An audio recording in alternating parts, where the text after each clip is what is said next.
பொதுவாக ஒரு ஜாதகத்தில் வந்து சூரியன் வலிமையாக இருந்தால் அந்த எந்த கிரகங்களை வழிபடலாம் அப்படின்னு பார்த்தீங்கன்னா சிவனை தான் வழிபடுறது உங்களுக்கு ரொம்ப நல்ல பலனை கொடுக்கும். அது நெருப்பு ராசியா அப்படின்னு பார்த்துக்கோங்க.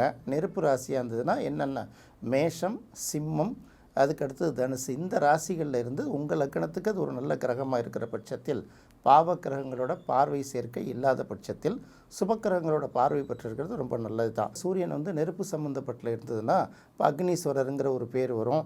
இல்லை ஊருக்கு வந்து நெருப்பு சம்மந்தப்பட்ட பேராக இருக்கும், அங்கே உள்ள சிவன்களை வழிபடலாம். நெருப்பு பேரில் உள்ள சிவனையும் வழிபடலாம். அந்த மாதிரி தான் நீங்கள் அதை வந்து தேர்ந்தெடுத்துக்கணும். அடுத்தது பார்க்கும்போது இதே சிவன் வந்து நீர் சம்மந்தப்பட்ட ராசிகளில் இருக்கும்போது இந்த 6 நீர்நிலைகளை ஒட்டி இருக்கக்கூடிய சிவன் வந்து நீங்கள் வழிபடலாம். காற்று ராசி அப்படின்னு வரும்போது பார்த்திங்கன்னா இந்த வனாந்தரத்தில் காற்று நல்லா வீசக்கூடிய இடத்துல உள்ள விஷயங்களையும் நீங்கள் வந்து பெருசாக எடுத்துக்கலாம். கொஞ்சம் உயரமான இடங்களில் வந்து காற்று அதிகமாக படுங்கனால அதை கூட நம்ம பெருசாக பார்த்துக்கலாங்கிறத பார்த்துக்கணும். இதே மாதிரி தான் நீங்கள் வந்து ஒரு கிரகங்களுக்கும் உங்கள் வழிபாட்டை நீங்கள் எடுத்துக்கணும்.